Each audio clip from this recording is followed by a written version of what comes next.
So if you go to mykw.kw.com, which looks like this screen right here. Do you get this screen?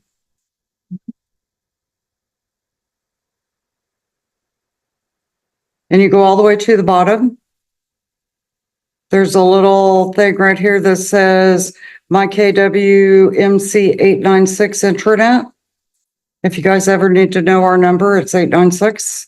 And you click on that. And you don't pay attention to this if you get it. I've been here 20 years and I still get this. You'd think I'd go in and set it up properly. Whatever. And you go to Market Center.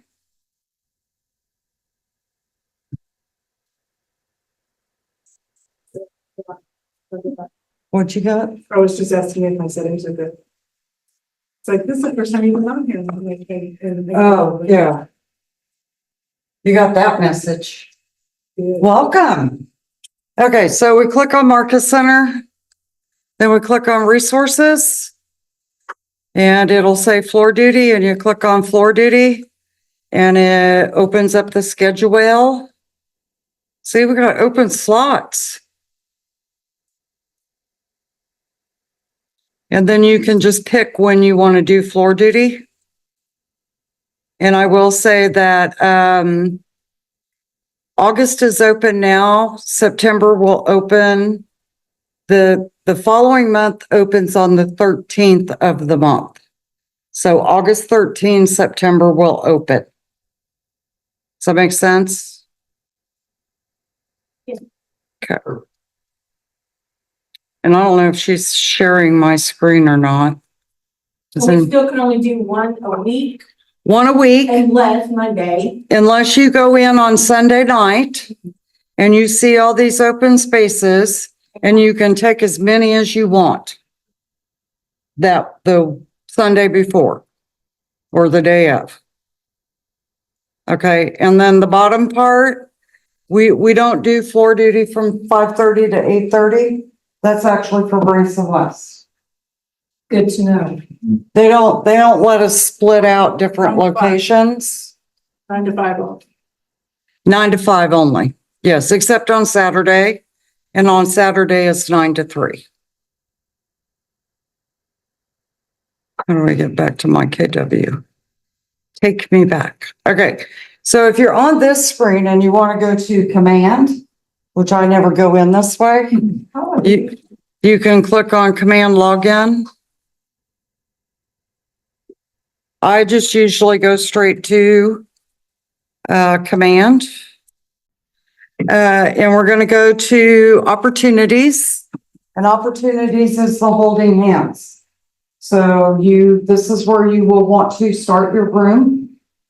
And then go to DocuSign from there. If you go straight into DocuSign, you don't have access to the libraries.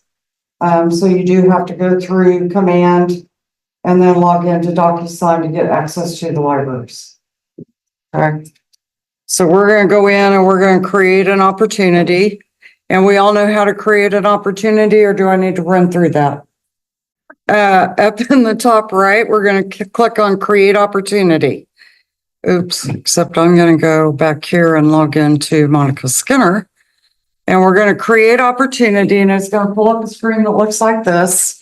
If you are on a team, you will select your team. Over here on the team, if you don't select the team and you're on a team, it puts it into a personal one, and it doesn't count against the team, nor does your rainmaker have access to it. Okay. We're going to select a type. 99.9% of the time it will be a listing or a buyer. We don't do leases or tenants or any of that good stuff. So we're going to pick a buyer just for whatever. You will then put in your contact. If your contact is not in the system already, you'll have to add them here. Let's see, do I have Tom in here? So Steve's going to buy another house. He does. He buys a lot of property. And the opportunity name will be the address of the property that you are buying. Or that they are buying. Okay? If you are doing, I know that things are getting ready to change and sometimes we're gonna have a buyer's agency. Before we actually know what house we're buying. We will just leave it the way it is for them. And then we'll be able to go back and change it once we know what the property is. Does that make sense? Okay, so we'll just leave it there. You will then need to put in a estimated close date. I usually go 60 days out to the end of the month. A commission rate. The commission rate is the commission you are going to get paid. So if you have a listing and the commission is 6%, and you're gonna keep 3 for you and you're gonna give 3 to the buyer's agent, you're only gonna put 3% in there. Okay, so we're gonna put in 3%. And then we will go in and identify the phase that we're going to be in. I always start with active, and in the buyer's case, we're searching. Please know that the office cannot see it if it's in cultivate. And then you will just click on save. I think it says save. I got a bar at the bottom. Create. There you go. And then you will go to documents. Documents is where we go to get to DocuSign. You will pick a checklist over here on the left. You're going to pick whether it's residential, condo, land, or commercial. We're going to pick residential. And then we're going to go down to under contract consultation. We don't really have consultation. KW set this up. Some people, I can tell you that my daughter has, they use the consultation. It's for their brokerage disclosures and their buyer's agency. We don't use a separate folder in this office. So we'll go to under contract and it is going to open up everything that you need required and optional and everything else for that specific kind of transaction. Okay, so you are required to have a cover sheet. I know, I hate them too. Just telling you, I get it. You're gonna have the contract. If you are on the buy side, you'll have your buyer's exclusive agency. What else is required? She's just got everything conditional on here. I like it better on the listing. The listing shows you everything required. So these are the things that are required, conditional, or optional for you to load into Command. Okay. But we need to do a contract, so we're going to go over to back to the top, and we're going to click on Start a Transaction. And it's going to open up the DocuSign login. And you guys should be using your KW login or your KW email as your login. So we need to go get some documents. But first we're going to go back. I want to show you guys how to do templates because I know that 95% of you are in here for templates. Correct? Yeah. Yeah. Okay. So we're going to go to my documents right here. Everybody saw that? And over on the right-hand side, it says new packet. And we're going to click on new packet. Do you see the little blue dot? There's something in our local one that we're supposed to be, is that where our cover sheet is in the KW 896? I don't have cover sheet for that. Yeah, the MC 896 library is going to be. So we are going to select a library. Should I come back? No, it did not. And we are going to pick the Missouri Association of Realtors. And we're going to click on select, and it's going to bring up every form that there possibly is for Missouri. Okay, and real quick, I will tell you guys that anything that says CND is a condo. Anything that says CON is commercial. Anything that says RES is residential. Anything that says LND is land. DSC is disclosure, and MSC is miscellaneous. Good job. Okay. So we need a residential sales contract. And I just happen to know that it's like a Res 2020. Oh, and I'll show you a little secret. Okay. We got a little secret for you. If you don't know the number and you click back over here to opportunities and command, you will notice that on these little forms that we actually have RES 2000, Can I print that thing? MSC 1080. I'm gonna print that. Huh? I'm gonna print that. You'll probably have to do a print screen. So if you don't know the number, you can always flip back over to command and know what it's called. Okay? We're gonna pull up the Res 2000. So, and if you don't know, you can do a search on here. And if you start typing in the word, it will start pulling up things that have that word in the title. So we can see that residential sales contract is there.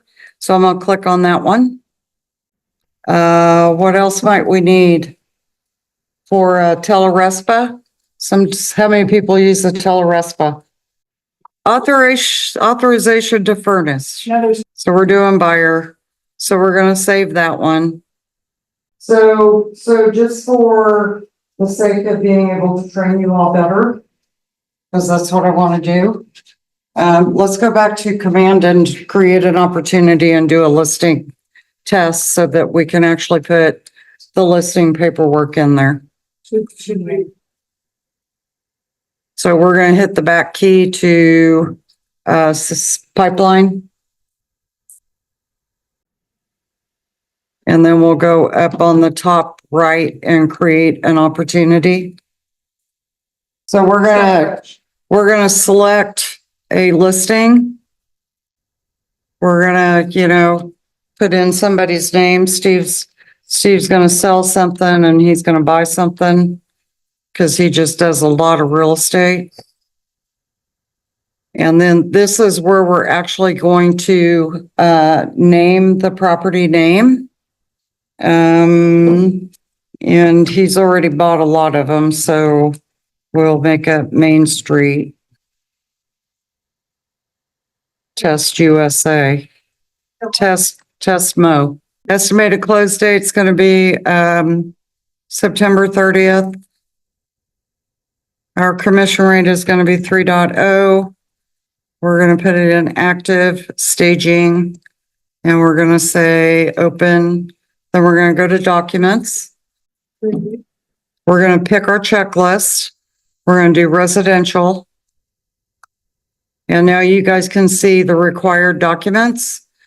So you are required to do a listing contract, a love letter disclosure, a measurement disclaimer, and you will also upload your MLS agent view once it gets into MLS.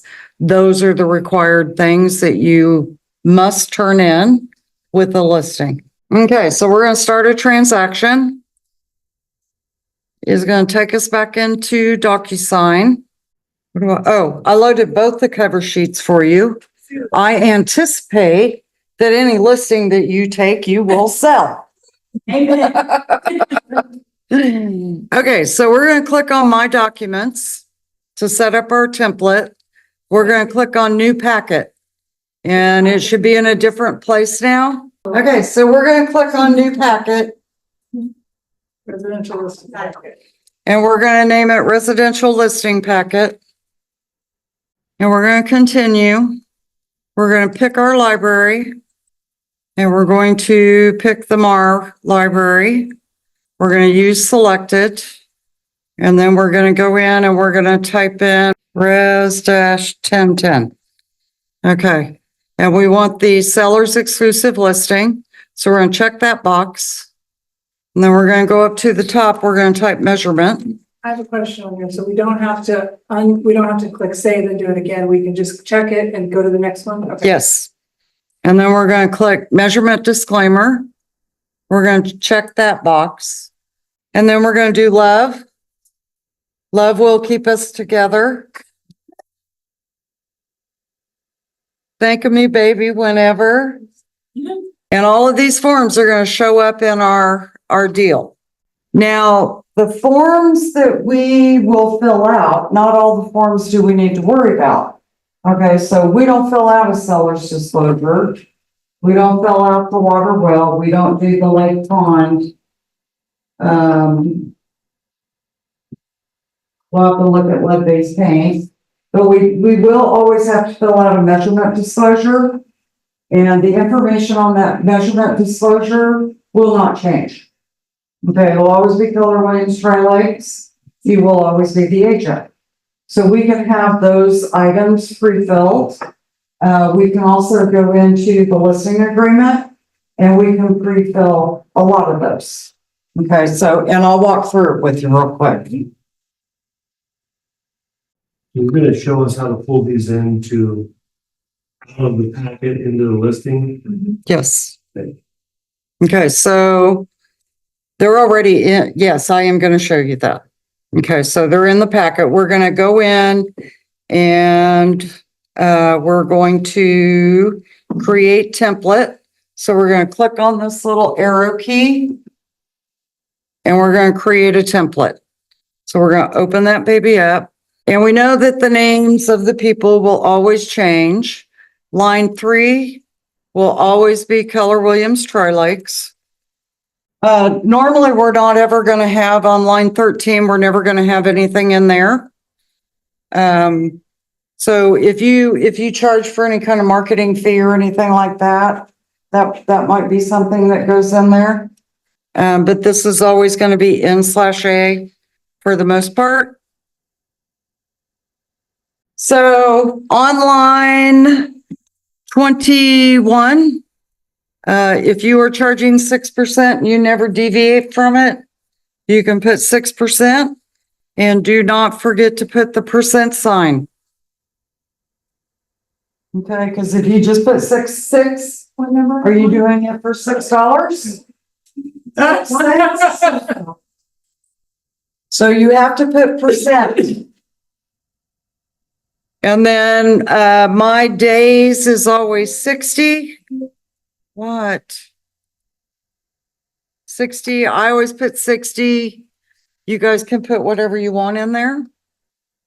Line 23. Line 23, yes. And then on line 32, if you are charging an admin fee, marketing fee, PC fee, transaction file fee, whatever, you will put that number in there. If you're not, you will put NA.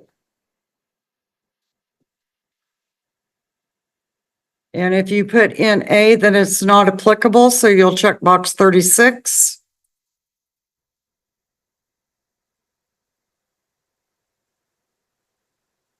Everybody caught up with me? Lines 47, the $ ones are NA. Unless you're charging a flat fee.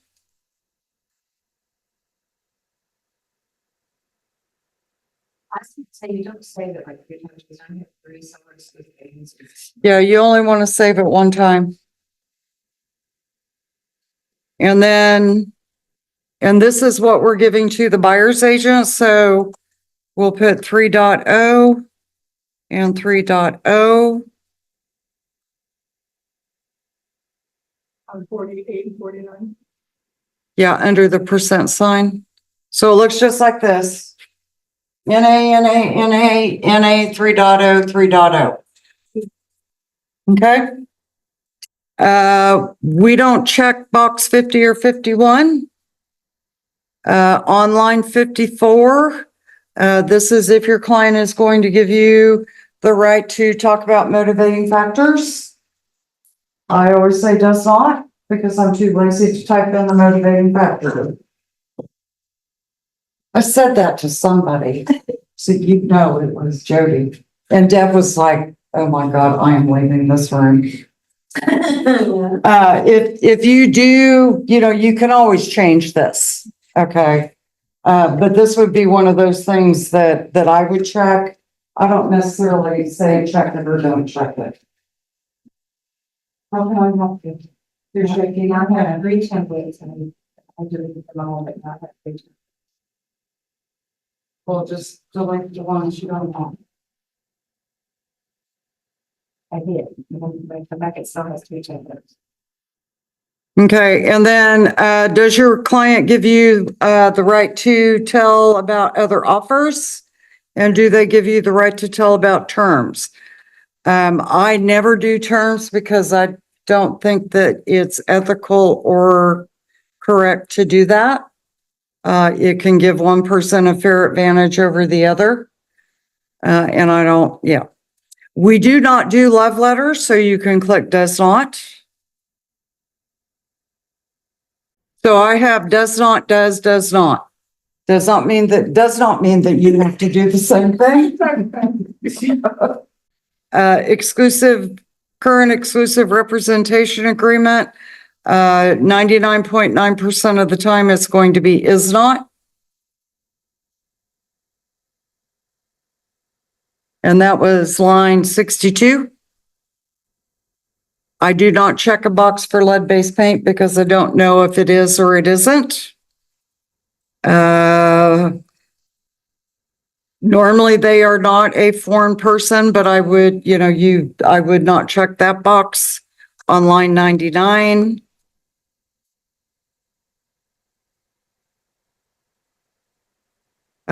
Inspection, access. I usually just leave it 4 days. And I do fill in the blank.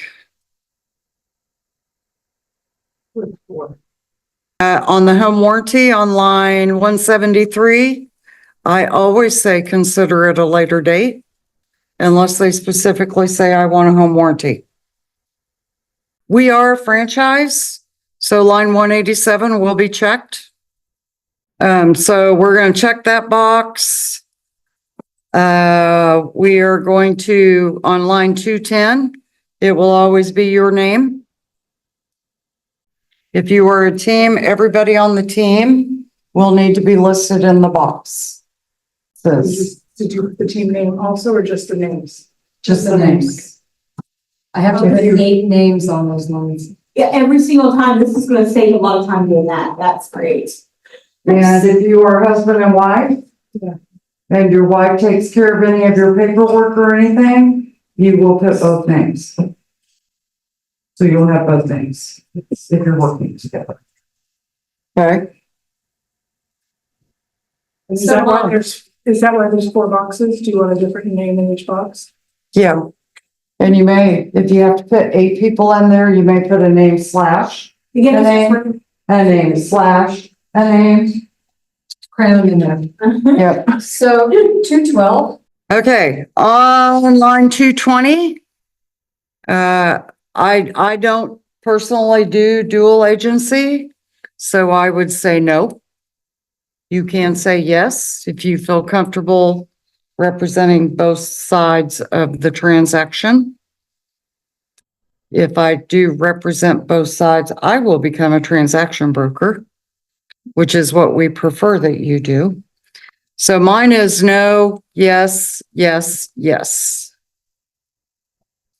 The other 3s will be yeses. Yes on 246 and 251 and 225.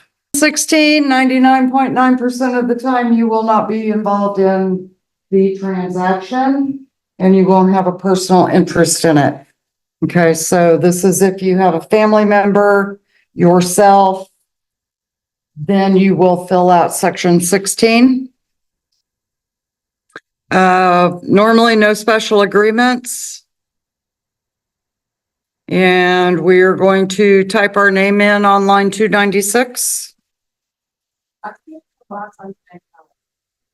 How come there's no box where? 295. 29. Oh, it's a signature. That's where you sign? Yeah, sorry. Do you attach the signature right now Mm-mm, on your templates? mm-mm. And then we're gonna put our email address in? So, This is gonna be great. I'm so excited. That's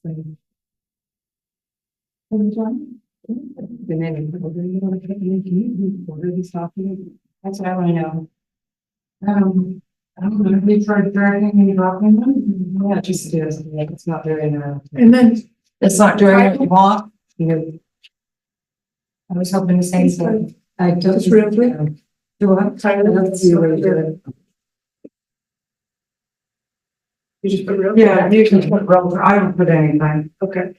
I don't put anything under, Okay. under title. Gotcha. Oh, you don't? I do not. And then, Shell person. and then line 283. I put agent salesperson. Agent's probably. 283. That you can Nobody's ever make changes via email. Oh, yeah, line 283, always check that box. But do know that you have to have the email address of your seller. At least one of your sellers, if not both of your sellers. Otherwise, you have to do the dreaded listing change amendment and have them signed. Is that better? Okay, so we checked 283 and then do we put a date on line 287? Well, I'm not gonna put a date. Because anyway, it's gonna be date signed, so that's gonna be once you get to the envelope. Okay. Okay? So, we're gonna go in, we're gonna save this. We're gonna save it and we're gonna close it.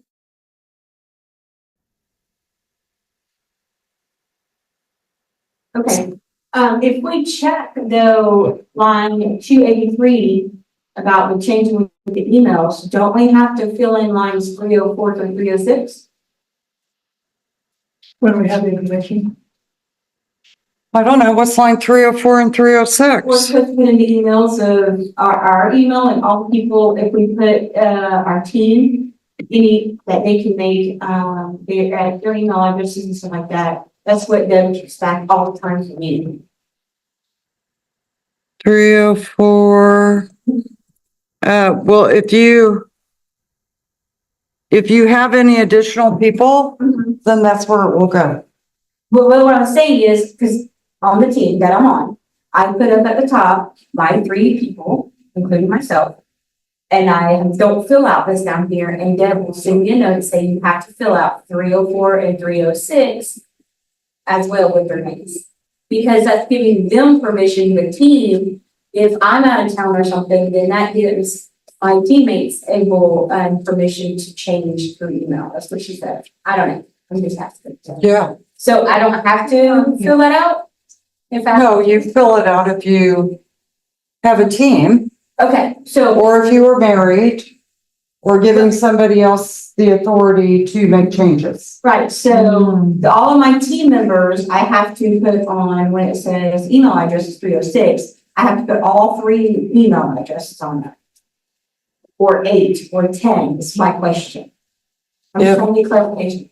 If this says people that you are allowing to do something.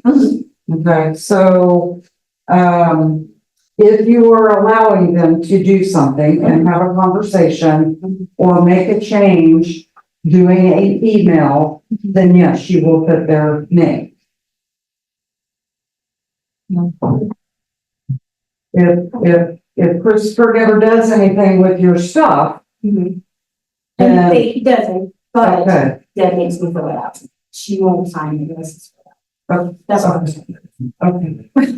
And I will say, anything that Deb tells you, trust whatever I say.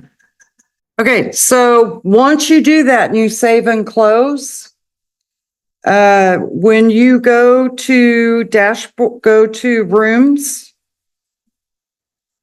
and you open up your room, which mine is 1, 2, 3.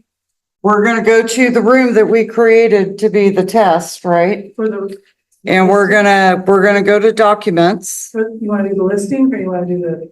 I want to do the listing. Okay. And we're gonna go to documents and we're gonna click on add from DocuSign Forms. And you will see now that under packets, you have a packet. Do you have a packet? Everybody has a packet. Okay, residential test listing, that's my one. Okay, so these are all the forms that we downloaded. Correct? Yes, ma'am. And now we're gonna pick the forms that we want. So, I need an exclusive right to sell, I need a measurement disclosure. I need a seller's disclosure, and I need a love letter. We're gonna hit add selected. It's going to pop all those forms into your documents. Okay, and since we already filled out the exclusive right to sell, we're gonna open that bad boy up.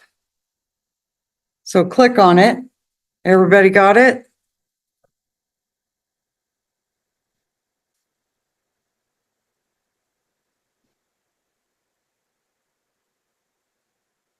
Yeah, we're gonna go see if our stuff's in there. So I'm gonna go back to my room. And I am gonna go to 1, 2, 3 main. And I'm gonna go to documents. These are your templates. And I'm going to take all this crap out. And I'm gonna delete it. Do you guys see what I'm doing? Check the box. And I'm gonna hit delete. I'm gonna delete them all. And then I'm gonna hit add. DocuSign. I'm just trying to see if I got it right. Show more, listing test. And I need love letter. Seller's disclosure, measurement. And that, oh, template. I see.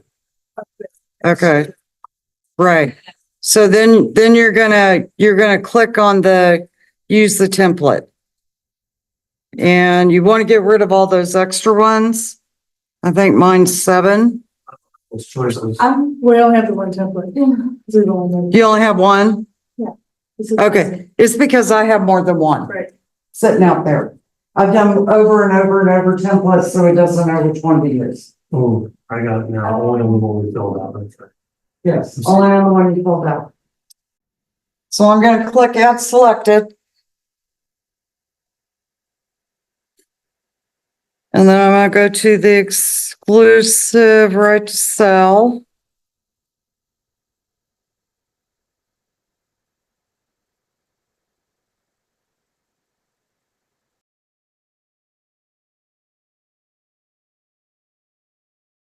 One of the forms that we forgot to put in a residential sales contract was a buyer's agency. So you'll want to go in and do that and fill it out. And the broker's disclosure. And broker's disclosure, which I need to go update. So is there a cheat sheet for all this on all the forms that you need? Your, The checklist the checklist that you have. and the opportunities. Okay. Do what? The ones that are conditional, how do you know if you need it or not? It'll. Well, the really cool thing is that, we put little blurbs next to why you might need it. So if you go back to opportunity Not. This is required, required, and optional. and it'll say, there's a little I next to it. So like the broker relationship disclosure form, the only real reason that you would use that was if you were doing a foreclosure and the bank gives you their contract. They don't use our contracts. They have their own contracts and their contracts don't have agency on them. So then you do that form for everybody to sign. And they may or may not sign it. What about, did that form ever get back in there, with missing the agency descriptions? The Missouri disclosure form. No, I have not put it back in there. Okay. It's on the post-it note on my desk Okay. to go with it. Which I will do as soon as we get out of here. So I got way behind, but I mean, so you go back through it again. So after you had your template made, you went in and said, add forms from DocuSign, and you picked the ones you wanted. Yes. And And we that's, would, but we would have someone fill them out. We would put them into a room and have them sign before we put them in here. Normally, they wouldn't go from there to here. They would go from a room, not from, they are gonna be in DocuSign in your room. not under our templates, You will Because get did them you make- from your template into a room. and put them into your So room. did you make a room? I had a room, yes, we did that when we did the opportunity. Okay, so if I flip back over to DocuSign.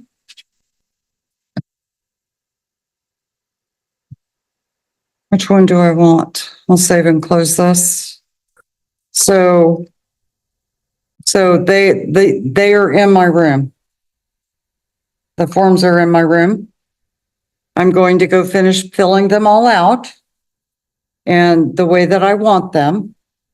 And then the ones that I want to send to my clients, I am going to go in and click on the boxes of the forms. I had a button.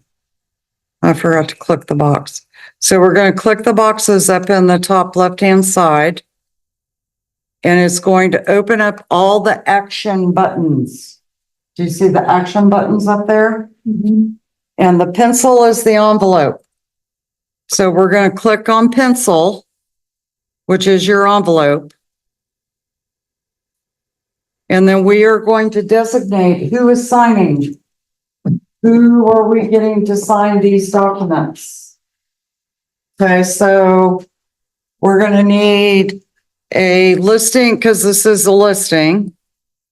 We're going to need the listing agent, the listing broker, seller 1, seller 3, or seller 2. Don't ask me why they did that. It makes no sense.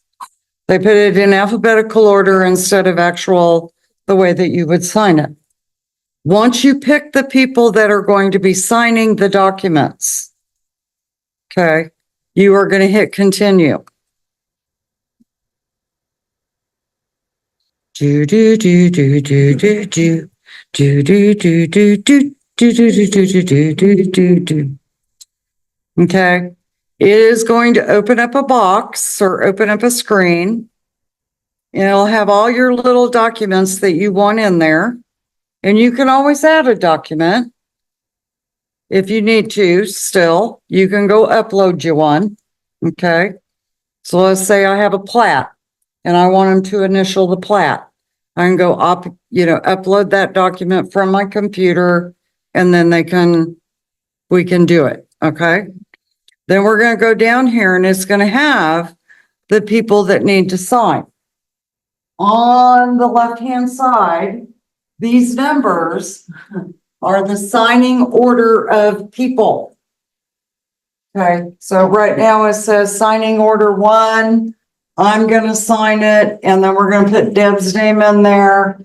And then Mr. Ralph, he's not Steve today, he's Ralph, is going to sign 3rd. If I don't want those orders, or if I want everybody just to sign all at once, there's this little box right here that says set signing order. If you uncheck that box, everybody gets it all at the same time. So it goes out to everybody all at the same time. So let's say that I have something that Deb does not need to sign. Like maybe a listing change or an amendment, and I need everybody to sign it. I may take that number off and I may not send it in a specific order. Just everybody sign. Right. Okay. But because we know that this is a listing agreement or a buyer's agency agreement, and Deb has to sign first. We need to put her first. So we're gonna check the box. And we're gonna go down, and you always wanna sign last.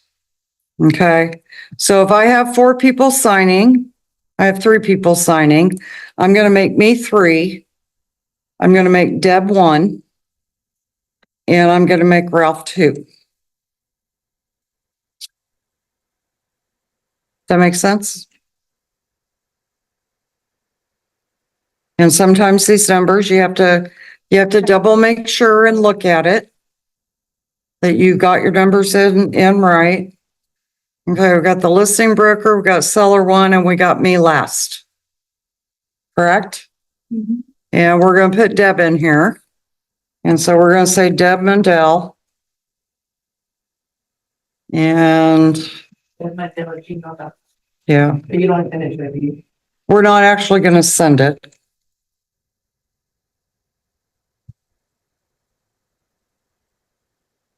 Okay, and then we're gonna hit next.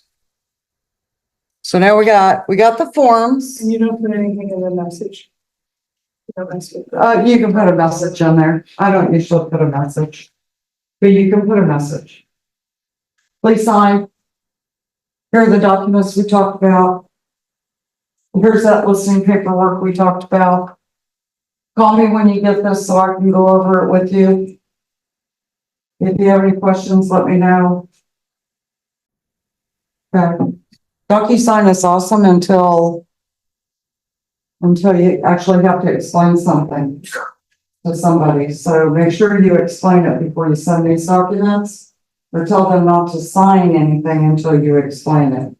I was always one to go in, fill out all my paperwork, and then I would print it all out, and then I would actually meet my client, and then I would go, Renee, do you want the short version or the long version? I'd love the short version. Okay, awesome. And I would go through the paperwork and explain either on the short version or a long version, depending on the client that I had, and then I would have them sign it.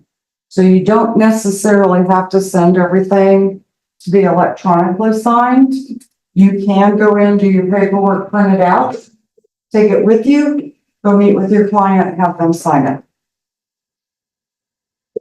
Okay. Okay. So we got our documents in here, correct? And now we're going to tell our documents what we want to do with them. So I know on a love letter that little Mr. Ralph / Steve, depending on his mood for the day, needs to initial the love letter. So up here in the left-hand corner, you're going to see a name, and you're going to do a drop down, and you will see that everybody's color coded. Can you see that? Okay. And I know that Mr. Ralph has to initial this. So I'm going to click on the blue guy, and I'm going to go grab initial. So over here on this side, on the left side, these are your action buttons. What are we doing with the document? Okay. Now, the really cool thing is sometimes we get over to this side and we start looking at our documents and we go, oh, darn it, I forgot to do that. Okay, I forgot to check the box. I forgot to, and you can fix it here and not have to go back. Okay. So we're going to go in, and we know that we have to initial the love letter. And for the sake of time for Ms. Staffney, please put your initials at the top of the page Of the love letter? of the love letter. Okay. So she does not have to page down to the bottom to see if it is initialed. It will be a time saver in compliance. Have you ever signed anything through DocuSign at all? Nope. It takes you straight to the signature. Oh, are you a doctor? It goes start signing. And you hit the start signing button. It puts you straight to the initials and the signatures. Yes, it takes you straight down. So if you check too many boxes, on the who's gonna sign, you gotta go delete your people. And I'll go back and show you real quick. So you hit the back key. And you go down to these people. If you need to get rid of somebody, you hit this button right here, the trash button, and it gets rid of it. If it's blank, it won't let you do it. Right. It wants a name and an email address for everybody that you have put on there for signatures. Okay, we're gonna hit next. I'm gonna go back up here. I'm gonna pick Ralph. I'm gonna add his initial. So I'm gonna click on initial. You're clicking too many buttons. Okay, there we go. So you're gonna click on it, you're gonna drag it over. You're gonna go through each one of your forms. Do know that you should not be able to fill out a seller's disclosure. You guys do know rule number 1. Well, rule number 1 is never use whiteout on any of your documents. Never, ever, ever do not use whiteout. Rule number 2 is you never fill out a seller's disclosure. Yeah. You can, Yes, ma'am. you can clarify the question, but you cannot say, oh yeah, you got PVC piping. They're gonna fill out the seller's disclosure. We want to make sure that there are initials at the bottom of the seller's disclosure. And there is a seller and the date signed. Okay, so everybody knows the little secret about date signed, right? If for some reason, and I don't know how this would ever possibly happen. For some reason, Daphne comes back and says, well, you did a price change. I went through this last night with my daughter's stuff, so it's fresh in my brain. Well, you did a price change on May 30th, and I need a copy of the amendment signed by the seller. This says that he authorized the price change.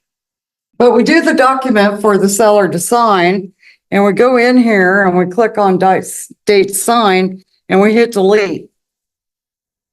And it takes it out, Wait, what do you do? right? And then you can- I use it, right? And now I can go in and I can grab a text box. And I can take that little text box and I can put it over there. And I can say, oop, it's 5:30, 2024.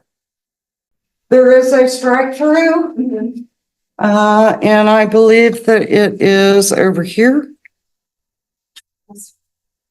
Pretty good at the hard way.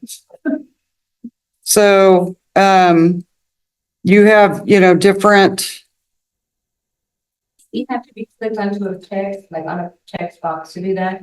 Maybe. So like if you go to. Yeah. yeah, you can do a strike through. So it I just don't remember. Well, I would look for it because normally I have to, do it the hard way. So I'll just, if it would be easy, that. Yeah, and if you make a change to a document, you can just have them initial. Right. Nobody said you can't change a document. Right. You just have to have them initial. And the other thing that I will say, is there's not really a whole lot that an amendment cannot fix. Okay, so we just go in and we fill out an amendment that says change this, do this, whatever.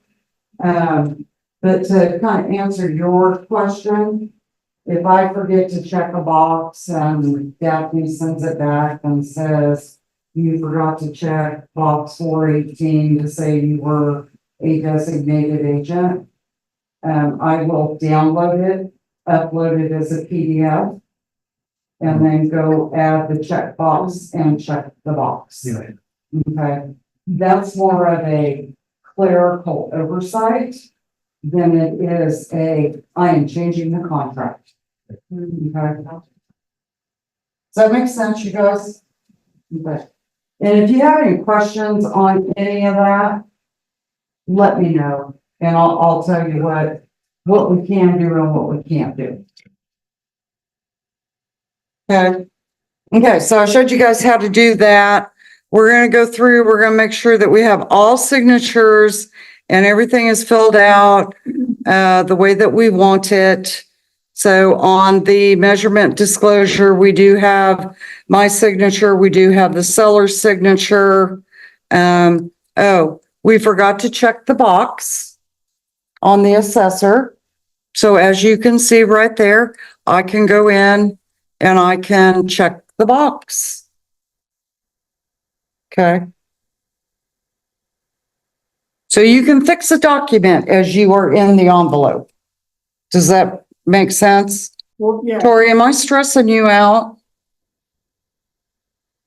I just have to do it like 20 times. Okay. Yeah. well, and we didn't save the love letter as a. No, I didn't save the measurement disclosure as a template. Right. And I will say that on a measurement disclosure, I always do the assessors. I always use the assessor unless I have an appraisal or something, so I don't ever do other that I did the measurements. Or that the seller might have told me what the square footage is. Okay? Does that make sense? So I will, the whole reason that a measurement disclosure came out, I don't know if you guys know the history of this. But there was somebody that purchased a house and on MLS, the agent said that the house was 2,400 square feet. And the people, the buyers moved into the property. And the house was 2,390 square feet. And they sued the seller. And the buyer won over the 10 square feet. Okay, so that's how this form, and usually a lot of these forms and paragraphs and everything like that come into play because of a lawsuit that happened. So it's a CYA thing. So that's why I always use the assessor. Remember, this is what the tax records say the square footage is of the house. Or this is what the appraisal says that the square footage of the house is. So you don't want to put it on yourself. Because I'm telling, yeah, because me, you and him can have tape measure this room, we're gonna get different. It's Correct. crazy. It's weird. Yeah. So.